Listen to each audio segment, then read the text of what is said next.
All right, welcome everyone. Today we are doing our Cincinnati Public Schools Distinguished Educator Deeper Dive with me. My name is Rosemary Jane. I'm with the Learning Technologies team, and we're looking right now at today's agenda. Similar to the last time I did a deeper dive, but the deeper dive then was on stage 1. With stage 2, I believe it was pending release at the time. In this one, we're going to be looking back at our program Why. The emails that you received that kickstarted this whole program back in May, and how to access it, how to access the program in your course. If you've had any trouble accessing, or especially if you had trouble accessing in the last couple of weeks, some bugs and glitches that have been fixed, and a revisit of the progression and timeline of expectations. But then that's sort of it. We're going to go over those topics, and those are all very general. We are going to take a much deeper dive today, and we're going to look at some of those acronyms I have listed, such as TPACK, ISTE. We'll be looking at Schoology and what they offer you, and the collective expertise of our teams, Learning Technologies team, who partnered with with the Office of with the Office of Curriculum and Instruction. So I'm going to even give you a sneak peek behind the scenes on how a program like this was developed. Also want to open it up for conversation about how you see using something like this with your students. We've had a few educators who have actually shared that they're making their own version of this program. So this deeper dive will not only get you into some of the frameworks that we referenced, the district initiatives that drive this, but also how you could maybe set up a program like this yourself if you kind of want to see a little bit of behind the scenes. All of the latter part of what I just shared, we'll get to as time allows. Today, I'm going to stop no matter what, hard stop at 2:45 p.m. with a full 15 minutes of me no longer sharing information. I want to take your questions on the deeper dive. Just want to give you a heads up. If your questions relate to when scoring of your materials will be done, it is shared in the program. That scoring can take up to 2 weeks. And please bear in mind that we had the 4th of July holiday weekend this weekend, and we had lots of our team who were out on vacation. So we may even end up just slightly outside of that. Do know that that extra time that's being taken is because we are ensuring that your submissions are carefully reviewed, and that every link that you share is reviewed. So you will get your evaluation and contact hours link at the end. I will drop a link now to this agenda. I know some of you like to have the agenda at your fingertips. So whoops, it would help if I'm on the meeting. Here you go, here's the agenda. All right, looks like we're a relatively small group again. I'm kind of glad to see that in the summer that a lot of people taking their time off for their vacation, but especially to you, the 12 of you who've joined, thanks so much for joining, and I'm going to try to make this worth your while. So we're starting off first with the Distinguished Educator Program, Why we are doing this, and it really relates back to our mission. Our why is that all students, regardless of circumstance, and I'll go into the exact wording of that shortly, but it's our district why, and Lanisha Simmons shared that in our Stage 2 Distinguished Educator Program. If you're not in Stage 2 yet, I'm even going to show you a little tricky way. You can get a preview of the video. Should have been included in an email, but just in case you deleted it, I'll show you how you can get around that. First I'm going to hop in, and so on the agenda, I'm just going to this link here to this course. I preloaded it. The CPS Distinguished Educator Program, as many of you probably know, is housed right here in our Office of Curriculum and Instruction course. If we scroll down, the green folder, CPS Distinguished Educator Program, it does have the indication on there that it must be completed. And I'm even going to show you right now student completion rules that are set. Set inside the folder. Student completion rules that are set on this are that you must view the flyer and suggested timeline. So there are must-dos on all 5 steps, including with submitting your evidence that you need to have the score. It's a 1 point, so it's just 1 item that you submit, but you must score that before you can move on to the next item. Schoology has a very little tiny checklist at the top that requirements must be completed in sequential order. And adding these sorts of settings is what enables you and your students to be able to progress through learning content and material at your own in your own self-paced way. But it also forces that certain activities are done in sequential order. So it helps you sequence activities for your students. So keep that in mind. That's called student completion rules. If you look on down, the rest of the items just have to be viewed. I hope that you are all actually downloading your badges and displaying those with pride. I'll show you where I recommend you put those badges, 2 places at least. And then we've got an optional discussion board. You'll notice even that you just have to view it, so you have to click into it. We could have put the requirement on post or reply, but that wouldn't make it optional. So it is not optional. You can't skip over and completely ignore it, but you can just click into it and it'll open up the next item. Now, what was more newly added for stage 1 was a refresher activity, just making sure that everyone can post an update in Schoology, and you just submit a screenshot of that. But here's what you'll notice here. As opposed to this one up here, this is a submission that has a must score. This submission, or excuse me, this activity, this assessment, you just have to make your submission. So we talked a little bit about sort of the honor system. You take your screenshot of an update and you submit it. Yes, these will be reviewed by somebody at some point, but we didn't want to put a timeline on it, and we didn't want to stop you from progressing. So simply making your submission in the stage 1 refresher activity unlocks and opens this folder, because this folder occurs after this and requirements must be completed in sequential order. Until you click on submit with that screenshot, you are not able to open the stage 2 folder. So let's revisit the beginning of this.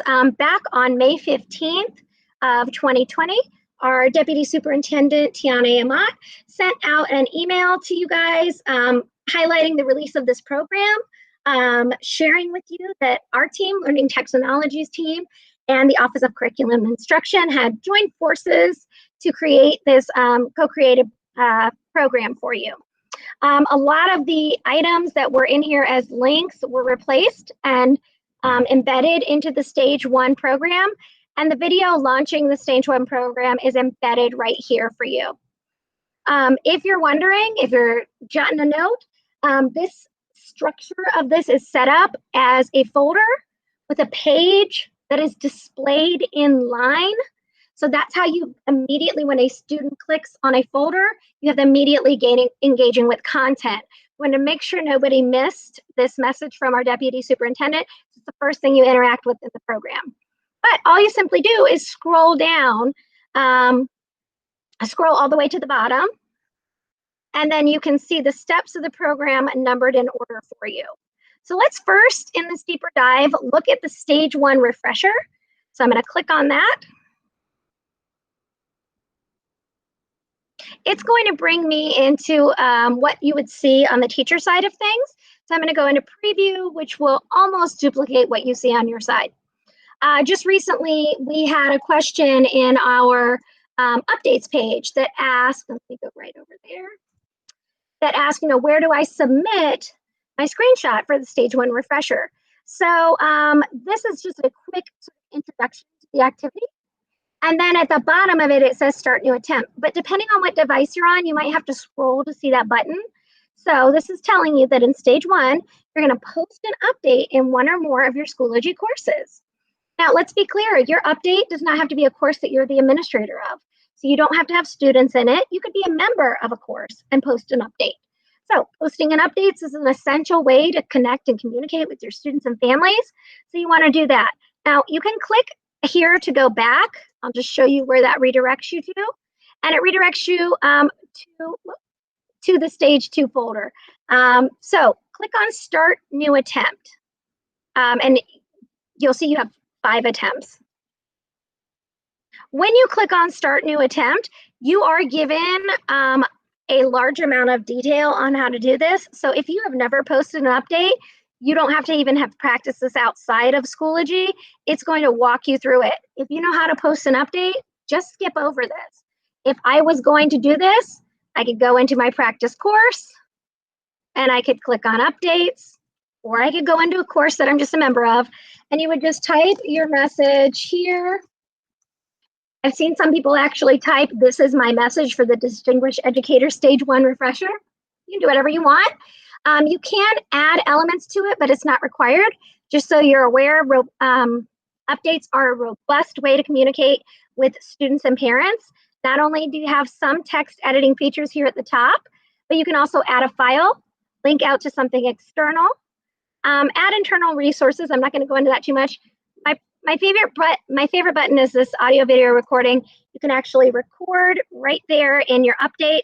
So you can have an interactive video piece right there in your update, and then you can insert that.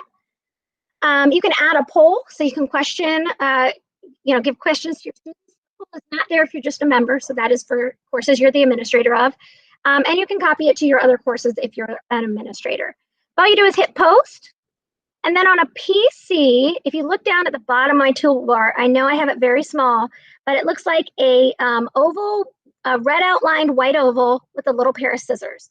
That is the snipping tool. And everything I'm telling you right now is in detail in that assessment for you.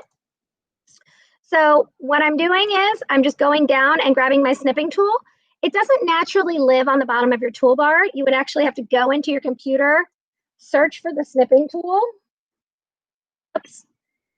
When it opens, if you just right click on it, you can pin it to your taskbar. So pin to taskbar, and then that way when you're not using it, it's hanging out right there for you. I keep Chrome and snipping and all those things pinned. So I would just grab my snipping tool, take a snip. I'm going to save this snip. And if you need these instructions slowed down, I'm going to show you where you can grab them. But I make a folder in my computer called Snips for Schoology, and I'll say post and update. What I'm going to name it. It is saving on my computer as PNG. It could also be JPEG. Those are photo files. So there's my snip. I can get rid of that now. And then so I go into my stage 1 refresher, and I would upload that file here. Now, because I'm in preview mode, I can't click on upload file, but then it walks you through how to attach your file. So you can see that there are lots of file types accepted. I do recommend you just make it a JPEG or a PNG, but you're not restricted to those. It does give you the option to click review. So you can review it, but that's really a more handy button for if you have multiple questions. You click finish, and then you are going to get a prompt to submit. You'll see that because I'm in as an administrator role, it says you've reached the end of the preview. When students complete the assessment, they will be able to submit it for grading. So you guys will click submit. And then when you click submit, excuse me, when you click submit, that takes this stage 2 blue folder and unlocks it for access. So prior to submitting this, you can see this folder, but it is grayed out and you cannot click into this folder. And this lands you in the stage 2 connections folder, and some feedback and just trying to make this interaction a little bit more easy to view and navigate. The initial message we're keeping there and expanded, but in stage 2, we've just hyperlinked to that email. Just keep in mind that there is an email that explains the stage 2 program launch. It also came from Deputy Superintendent Tiana Amat. That was on Friday, June 19th. And so it outlines the launch of stage 2. Also the excitement over at that time, how we had nearly 1,000 educators. We're now well over 1,000 educators who've achieved level 1 Distinguished Educator program. So you are prompted to first read this message, then next view the intro video, and then scroll down to complete the 5 steps of the stage 2 program in sequential order. Now, just so you know, we are always working on making this program better. From little things like cleaning up the view of this, collapsing that email into just a link instead of being right there. There is also a little bit more explanation. Some people were confused about the completion rules. So we're linking you straight out to Schoology if you want to learn more about completion rules. That is right there in the program now for you. Then there's another thing, great best practice for you to model to your students. You wouldn't necessarily need it in this course because the steps are 1, 2, 3, 4, 5 right there, but creating a checklist is another great way to work through there. We had a sample checklist, but it was very text-based, and we are working on making a visual checklist to add to this. So even as you finish the program, you might see some changes. This is always being enhanced and refined and further developed. There is also just a quick reminder note that for those of you who work at Ethel Taylor and Aiken, you guys are new tech schools, and so you should just replace the word Schoology with Echo as you read through this entire program. All right, let me hop back over to the agenda. And so we talked about sort of going through the program. If you were having trouble accessing, I do want to share that if your trouble accessing was anytime around the last 2 weeks, there was some errors found that were built in or that were edited in, and they sort of they interfered with the completion rule settings on the program. So when you do set completion rules, you cannot pull those links out and say, you know, you can't link to an item outside of the completion rule. When you do that, Schoology isn't reading that link independently. It's that link in the background says that it should be completed after this other item. So if it's not in the context of that, if you pull that link out and let's say you post that link in an update or you put that link in another list, it's not going to work. And what you're going to experience is errors that say private access only. Now, this is a Schoology issue. It's definitely a feature request that we would like them to fix because ideally that error should say that the link you're accessing has a completion rule, but all it does is pull up this message that says private access. So it's confusing to people. So we don't want to pull our links out and post them other places when we do have sequential completion rules added to any link. So all of those errors have been tidied up and you should not be experiencing those. If you are still getting errors about private access only, it could happen if you are clicking, you should not be able to click these links out of order, but maybe during that time when those links were up there, once you click them, they go from gray to blue. And there were some people I jumped online with who had clicked them when they had access to them in this other list, and it kind of had messed up their experience. So I'm just going to call out right now. We have Joelle McConnell in the district, and she is an awesome resource. She will be sharing Read and Write with us tomorrow, but she walked through the program with me, tested all the links. So as long as you complete it in sequential order, those errors should not be a problem for you anymore. So I just wanted to call that out very clearly during this one. For any of you who are having trouble accessing this program, your steps are fairly simple and straightforward. In Schoology, you need to be in the Office of Curriculum and Instruction course, click on the folder, and complete all items in sequential order. Submitting Stage 1 refresher opens the Stage 2 folder. I'm going to pause there because if there are questions on what I just covered, accessing it, anything like that, next I'm going to move on to progression and timeline expectations, and then I really want to jump into that deeper dive. But I want to pause and come back. All right. You can either take a moment to call out a question now while I just pull up something else on my other screen. But let's keep it on what I've presented on so far. Any questions? Yeah, I have a question. This is Saber. So I have been getting emails from Schoology on my my school account, and and on my private email, saber@hughes.net. And there are links to, you know, Stage 1 or Stage 2, and that is what I get when I click that link. It takes me to Schoology, and I'm logged in and everything, but it says it's privately accessed. You know, you have to have something. So I should have. Thank you for calling that out. I should have made sure. I should have said this. You do have to be a member of the course. And let me backtrack one step here. In the Office of Curriculum Instruction, if some people access this through the CNI Curriculum and Instruction website, and thank you for calling that out. Totally forgot to mention that little error. In the CNI website, there is a direct Okay.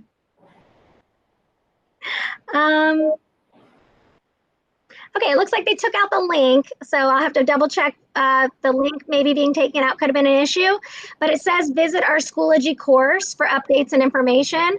So if you go here to your courses, it's this course. If you can't find it, you go through my courses. If you're on a PC, you can hit Control F and hit Office of. I've managed to circumvent it by going to that situation, and okay. Great. You know what? If you could let me round out the thought in case anybody else in the audience has the same question, and then I'll come back and get specific stuff from you. So, so you locate the course, but you'll notice here that on the website, they have got this code here. If you are not a member, this is for anybody who isn't to the point you are. If you went in and you were not a member, you did not find that course in your drop down, then you would go back up to the top and you would click on join a course under manage courses in the upper right, join a course, and then you would input that code. And I think that we need a little more explanation right here. So this is the code. We would copy that. And then we would paste that code here and click join. Now, if I did that, it'll give me an error because I've already joined. So yes, you do have to be joined in the course. So once you are in the Office of Curriculum and Instruction course, then give me 2 seconds. Once you're in the course, as long as you click on the folder and complete the items in sequence, then you should not experience that error again. Okay. Great. All right, let me go back to the agenda. So, so the progression and timeline kind of brings us right to the next point, which is the step 1. So we went through the intro. I will say I'm not playing this video to like play it to you. I don't want to, let me mute it. But this point here, I'm gonna full screen this. So in this part, Lanisha Simmons is reading to you our why. And I said I would go to this specifically in a minute. At Cincinnati Public Schools, our why, what we are committed to, is that all children, regardless of circumstance, receive high quality, grade level, standards aligned instruction and access to high quality materials, resources, and technology. And so this program is really built around that why, and then ties together the district tools we've adopted with best practices in teaching and learning or pedagogy, connects to our rich content, and uses technology to deliver all of this, both to you as the professional learners and our students who are learning either at home remote during COVID or who will be learning in a blended environment in the coming school year. So let's go back over here. That was our why. The reopening of schools. For those of you who are not aware, the board did approve last Monday a 50-50 blended model for returning to school, meaning that students will come 50% of the time in a 2-week period. They will come 2 days 1 week, 3 days another week, alternating. And that schedule is being published by our Board of Education and by our district office. So they will be in person over a 2-week period, half-time. So half-time in person, half-time learning from at home. So we will need to have quality instruction available for them.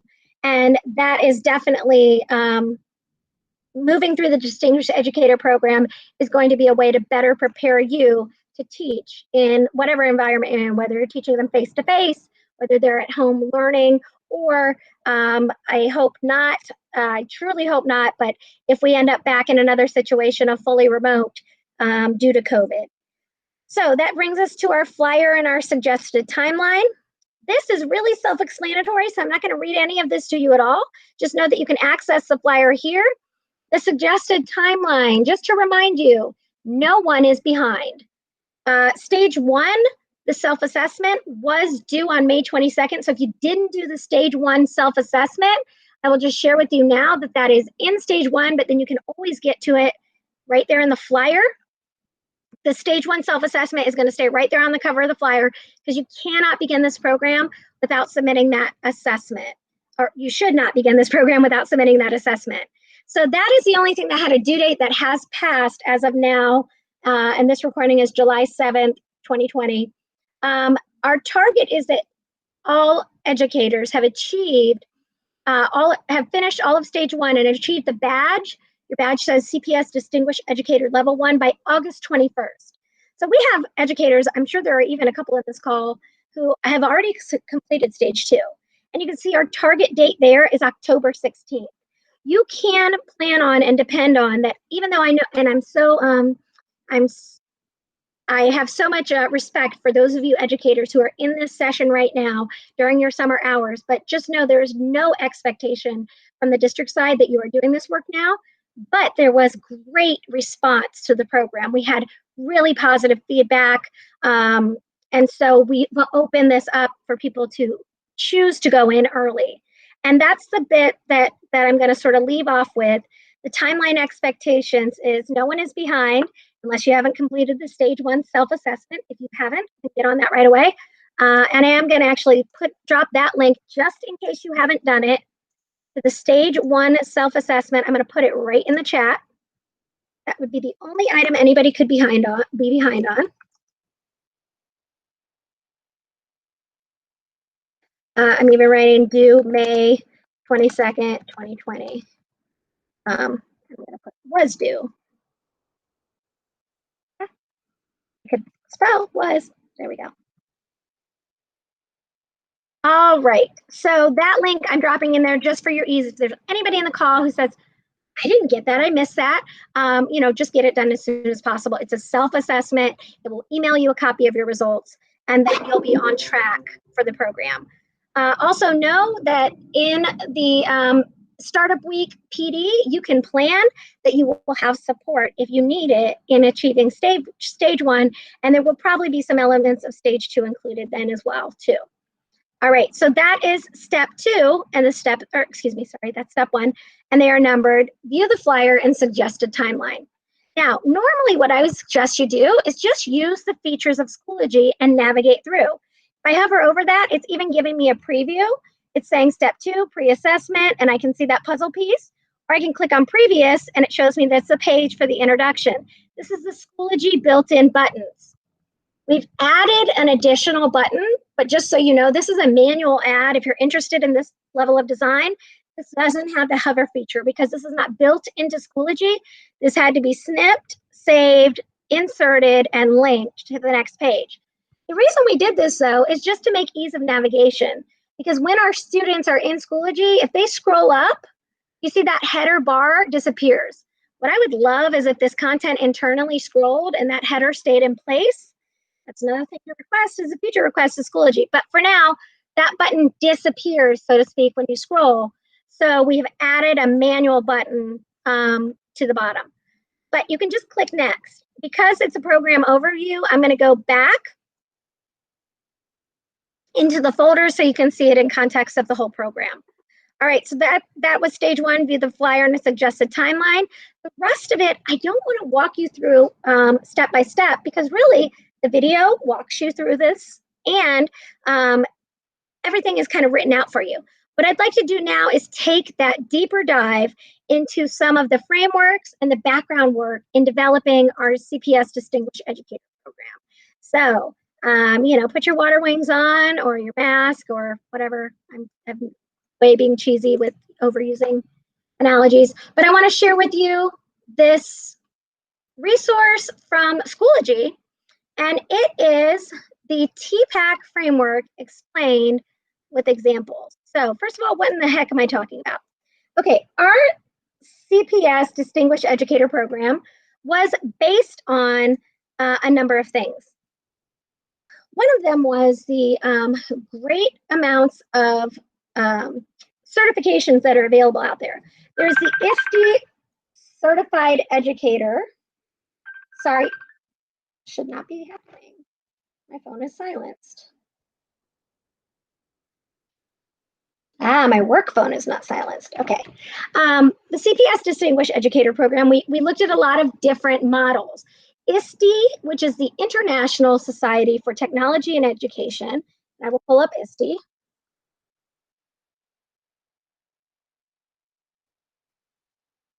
They have our standards for educators and students. I'm going to go back to the home page of ISTE though, and I will give you this link. ISTE is our International Society for Technology and Education. And so they help educators around the world using technology to transform their teaching. So ISTE has probably the most well-regarded and most rigorous certification program that you can get outside of obviously college or graduate level certifications. You can earn the ISTE Certified Educator. So I'm just dropping a link into what ISTE is. You can read about that. But in ISTE has their own set of standards. They have standards for students and standards for educators. And their certification is based on an educator learning these standards in depth, learning pedagogical practices that are not tool specific. So we don't talk about Google Meet or Zoom or Schoology conferencing. We talk about video conferencing. We don't talk about Screencastify or YouTube or WeVideo. We talk about video creation editing.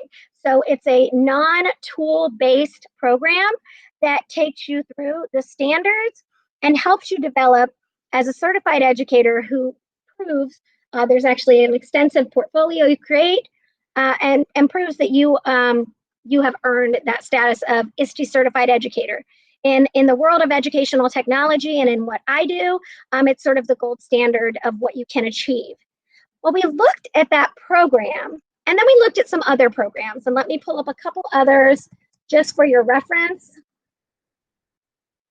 The Google Certified Educator. Google has a certification program as well. You can distinguish yourself as an educator. You'll notice that word throughout many of these programs. And that you are Google certified. Google actually has a level 1 and 2 educator. So they're two different programs with different levels of rigor. And then you can even go into becoming a Google certified trainer or innovator, which the people that I know that hold the innovator status, they are very, they're Google innovators. I don't know, that's the title for a reason. So this is another form of certification you can get. I was actually in the middle of completing my level 2 Google Certified Educator when this program began to be developed. The ISTE Certified Educator, the Google Certified Educator. Many of you may have seen the Schoology Compass. This will be the last one I share outside of CPS. But in taking that deeper dive, I want to show you what else is available and what's sort of all tied together for what we're doing in our program. Schoology has their compass, which is Find Your Way with the Schoology Compass, and you can just enroll in their program. You can sign up for whatever levels you want to take, and it is a self-paced, probably a little bit more similar to what you've experienced in the Distinguished Educator. That is the Schoology Compass certification. So we looked at all of these things, and there's also Flipgrid Certified Educator. I said I'm not going to give you links, but I'm just listing some off the top of my head. Clever Academy, Pear Deck, there's a certified educator you can get. So all of these products have these brands, and we were challenged by our senior leadership at CPS that instead of looking at just all of these different things, what does it mean to be a CPS educator? And so what we did was take a closer look at the structures of these programs and getting away from, with the exception of ISTE, because that does actually have international standards, but getting away from the tools and the products and looking instead at the frameworks these are built on. So ISTE has the standards, and I would encourage you in your deeper dive and what you're trying to learn more about to look at both the standards for educators and the standards for students. You will see a lot of the work that will be released in stages 3 and 4 will be very ISTE standard focused. Because as I said, that is sort of that gold standard for technology standards. But then there are frameworks, and we're going to explore 2 of them in just a moment. I'm just dropping you the link to the ISTE student standards as well. I really love, I'm sort of in love with the language of the ISTE student standards, the empowered learner. And on the educator side, the teacher as a facilitator of learning. those standards really get into some really rich shifts and what we want for our students. But I mean, all of these standards are great. And if you're curious, my background prior to coming to this role, in 2016, I completed my master's in K-12 Technology Enhanced Learning from the University of Dayton. And studying all of these different frameworks and models was a big part of my course of study. So let me close out some of these. I'll leave ISTE open. Where did there it is. All right, this is the one I want to share with you in the chat. So as I said, we're taking that deeper dive. This is TPACK and Samer explained. Now don't worry, I'm about to explain what TPACK and Samer are. But I gave you the link so you can kind of follow along if you'd like. Okay, these are frameworks, and TPACK is the technology integration framework that identifies 3 types of knowledge instructors need to combine for successful EdTech integration. And it is also known as TPACK. Now, the 3 areas are technology, or technological, pedagogical, and content knowledge, AKA TPACK. If you actually look at the acronym, it's technology, pedagogy, and content knowledge. I'm going to keep that "and" in mind. I'm going to circle back to that in a moment. But that is the TPACK framework. Then there's the Samer model.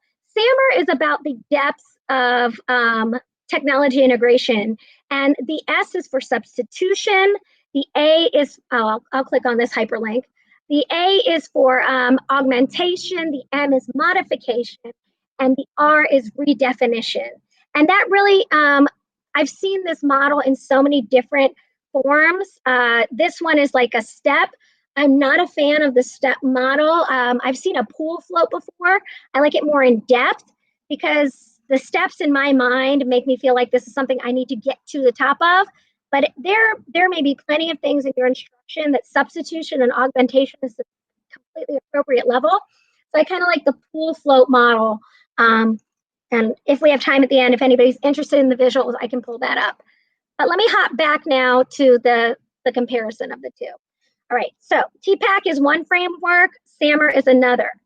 We use the TPACK and Samer models, and you have to remember my team, Learning Technologies, is all focused on this side of things. But this was a joint effort with the Office of Curriculum and Instruction. So then we looked at what does it mean to be an educator in this district? Our curriculum guides and resources, the goals that we have for students, what we want for them as learners. And so we took these frameworks and we combined them with what we know about best practices of teaching and learning, not just aligned with our state standard, but also aligned with our district initiatives and who our students are. And what we did was pull together this TPACK Samer-based model and aligned it with district focuses. So in stage 2, our focus is on visible connections. Now, what I'm actually giving you is sort of like the teacher's guide. This is a backdoor look at what some of the things we looked at were. Now, what you'll see here is the categories that we added. We have content, you'll see relationships, content, pedagogy, and technology. As you progress through stage 2, those categories will start to come to light to you. And especially once you're at the submitting evidence stage, you will start to see that you will categorize statements based on this. This is the part where I give you a tiny little sneak peek. Now, one thing that you'll notice is that TPACK framework, keep that in mind. T, technological. We have technology-based statements. P, pedagogical. There's our pedagogy. C, content. It's content knowledge. In TPACK, it's CK, content knowledge, but content. We have a category that we've added at Cincinnati Public Schools because we know that none of this really matters without relationships. And so we started talking about the heart and how we can affect change for our students, especially during this time of having to work and learn remote and not be able to be face-to-face. How do we foster building relationships? So going back to that TPACK model, remember I asked you to kind of put a mental placeholder in that A, because if you look at the word TPACK, or excuse me, the acronym TPACK, it's technology, pedagogy, and content knowledge. I was having a conversation with one of our amazing partners from the University of Cincinnati, Professor Sarah Schroeder. And that A just being an and felt very flat in a definition. And so she said, well, what if we shifted that to affect, the affect? And it was like, huh. And then we had amazing people in our Office of Curriculum Instruction talk about the heart. And we just decided to add the R to our version of TPAC. And so CPS has truly come up with their own brand of the TPAC framework. We're calling it technology, pedagogy, content, but relationships comes first in our model. So looking at that, that outline, and like I said, this is almost sort of the teacher's guide in the background, this program that our Office of Curriculum Instruction and our Learning Technologies team has been building for you. We've added relationships as the key most important component. Content, pedagogy, and technology. There are some statements, like the first practice statement in stage 2 says, if I want to use a software that's not approved, I can submit an ATI, or I know how to submit an ATI application for technology initiative. That statement is straight up technology. That has nothing to do with your pedagogy. It's not about your content, and it isn't about building relationships. That's a technical skill that you just need to do as being a district employee. But when you get into most of the rest of the statements in this program, they hit several of these areas. And I'm wrapping up my point. I know I'm about 2 minutes over where I said I would stop for questions. But what I'm doing is giving you a sneak peek that behind the scenes, we have gone in and coded all of those with T's, relationships, or relationship technology, pedagogy technology. And we did this as a team exercise across our curriculum and instruction teams and our learning technologies teams. We did this as a reflective exercise, and we built it into the stage 2 submission for you.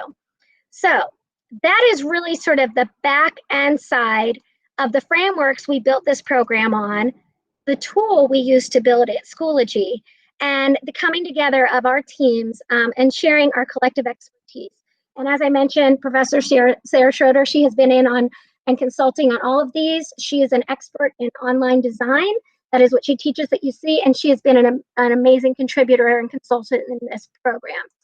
So with that being said, I promise we'd take a true deeper dive. Admittedly, in the first stage deeper dive, we kind of went too much into the weeds of how you go through each item.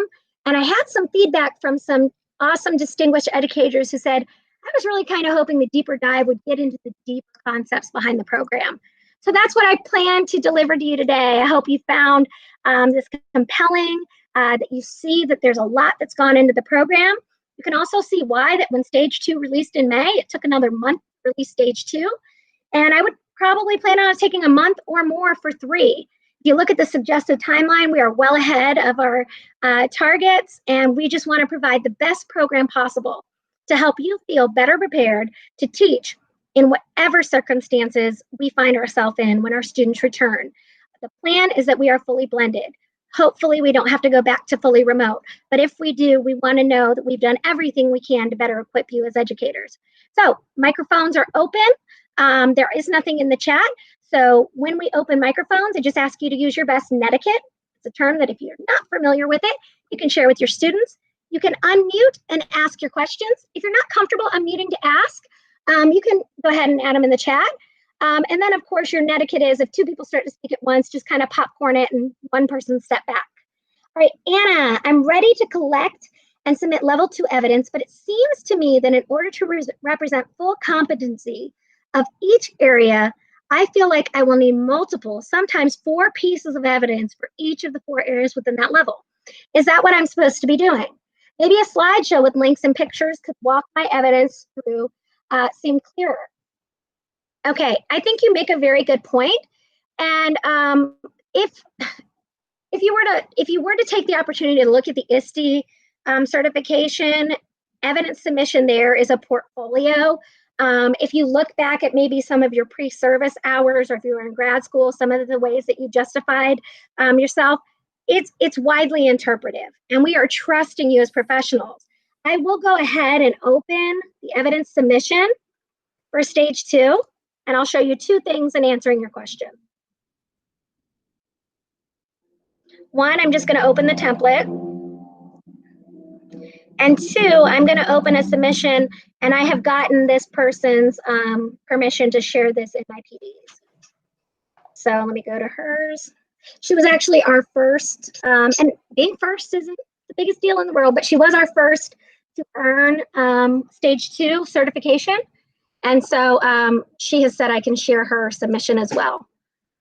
So looking in the evidence submission spreadsheet, once you progress to that point, and that is, let's see, back out in the program. So that is step 5, submitting your evidence. That's sort of what is required. Now, celebrating and downloading your badge, we want you to download your badge. That all unlocks after your evidence is scored. Give me one mental moment to clear something up. There was an error in Schoology that had nothing to do with our end of things, that it was opening the next item after the submission was just opened, and that was something, there was an error with the completion rules. To my knowledge, my team was on that, reported the error, and it was cleaned up, and we haven't been experiencing that, but I just wanted to share that. All right, in your submission of evidence, and for this, I'm gonna make a copy because I'll make changes in the original. You don't need to do that. I'm doing it because I'm actually an administrator in the course, and I don't want to change what you guys interact with. So you do not need to make a copy of it. I just made the copy so I can click through as a sample. So let's say that you picked something. This one, I did see multiple pieces of evidence attached by many submitters so far. And so this one is, I organize my gradebook in Schoology, sync with PowerSchool, and use gradebook data for academic check-ins with students and families if applicable. Well, right there, organizing my gradebook in Schoology and syncing with PowerSchool, I've got a technological process. Connecting with families for check-ins, that's building relationships. But if I'm also doing academic check-ins, that has to do with curriculum content, I would also argue that this is a pedagogical process. So I would probably check all 4. I would definitely check all 3. We aren't looking for an exact thing here. We just want to see that reflection was done in selecting these. But you'll notice that your evidence field is completely wide open. Let me show you what Jean did in her evidence field and some of her evidence. I can't open all of it because there's some student names, and I don't believe we blocked them out yet. We were going to. So one thing you'll notice is she actually attached the same link. I'm sorry for the street noise. I live on a main road. She used the same link for her evidence for all of them, and she actually just organized it in a Google folder and had them numbered. You could also link to each folder, but here's her administrative evidence. What she did was give a link to her PowerSchool gradebook, her Schoology gradebook showing the sync, and an email to parents. So she went literal on her evidence submission. It did honestly make it very easy to score in the beginning because she pulled apart every piece. Whoops, I'm on the wrong one. She pulled apart every piece of that standard, or sorry, of that practice statement, and she attached evidence for every bit of that. So Anna, when you were saying that, I can see that being a literal way you interpret that, and I would interpret it the same. I know how I am as a teacher, how I am as a student, a professional learner. I would probably just go ahead and make sure I show something that shows all the pieces. Let me show you another thing though that somebody submitted. I'm stepping a little bit outside of permission, but Drew Warndorf is one of our teachers who has been featured in my teacher talks. So she's let me share her stuff before, so I'm gonna beg forgiveness later. I shouldn't do this. What Drew did, and this is another idea that you can do. Let me see, Warndorf, all the way at the bottom. There she is. All right, what Drew did was, let me get to her. She created a, whoops. I'm just gonna pop this out. She created a video link, and she actually made a quick tutorial screencast sort of video. She did it in WeVideo. You could do it in Screencastify that walks you through each of the things that she did on that practice statement. So she just put a link to those videos. You are not limited in how you submit your evidence. And I would say more thorough is easier to score. If I can see that this statement, just think about like our Ohio's learning standards. None of those standards have one thing that we could put on a rubric and check and say yes. Those standards are multi-layered. And so these practice statements, mirror that sort of language too. There might be 3 or 4 ways to represent that.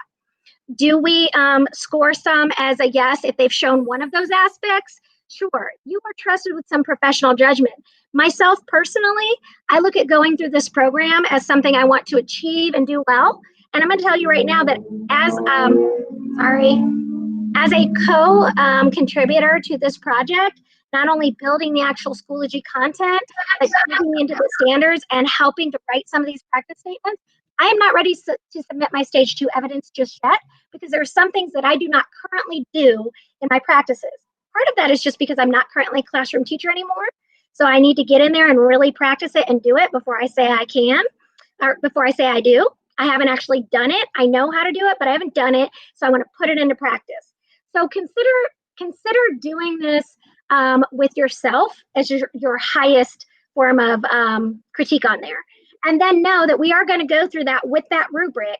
And if the evidence clearly links to the statement, you're going to get the 2 points. If it connects, but seems like something's missing, you might only get 1 point. And if there's not an apparent connection, you will not get any points. You have to score 8 out of 10 to proceed. I did have one I scored just yesterday where there was a couple of 1s given in practice areas, but overall it was well done.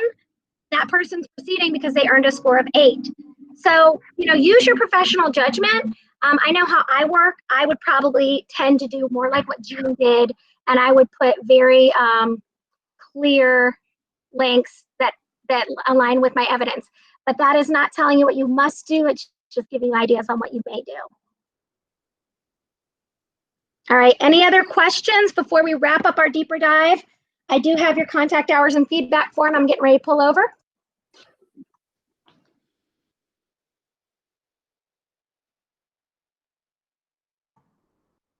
All right, well, I didn't get another question, so I'm going to just quickly walk into the contact hours and feedback form. Just a quick reminder that if you are earning contact hours, your employee ID must be included.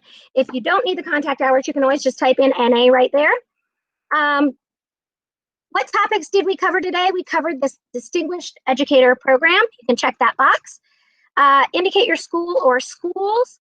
The type of training, if you're here with me now live, you joined a virtual PD session video conference. If you're watching this on my YouTube channel later, you viewed a recorded virtual PD session.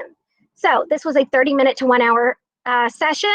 My name is Rosemary Jane. Check that box. Please rate today's training.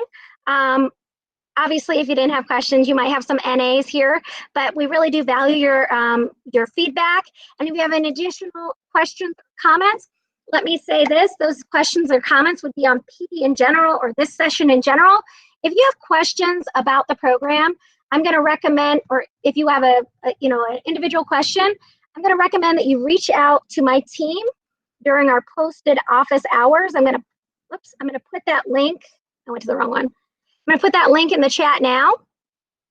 So virtual PD offerings are scheduled. I'm going to pop it out. So our schedule here, which actually is linked in the form too. I really didn't need to do that. But if you look across the top of that document, our office hours are there. If you're having trouble seeing it, you can always go up to View and Zoom. I wish we would just publish this as a PDF.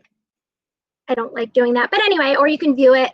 But if you look across the top, tomorrow I am in office hours from 1 to 3, and Thursday, Megan's in office hours from 11 to 1. So we've got office hours every day except Friday during the summer.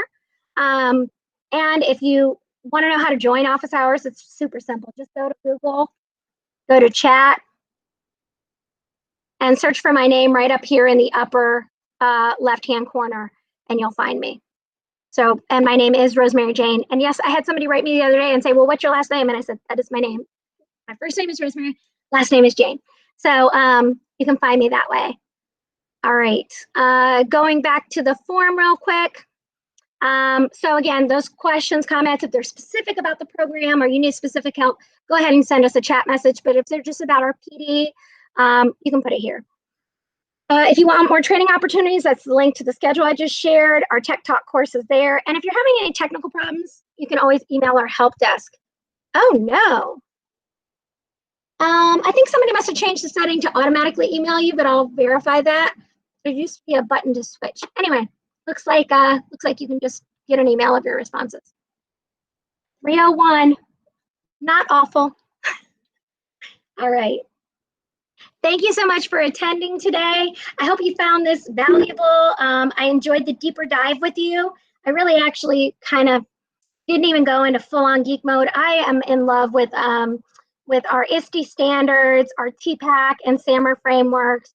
I really love our district adapted curriculum, our practices on teaching and learning. Being a part of this team and developing this program for you guys has been such an incredible privilege for me. And so I'm just happy to be supporting you in the incredible work that you are doing. Oh, you are welcome. A link to the forum to request a sandbox course in Schoology. I'll do that now.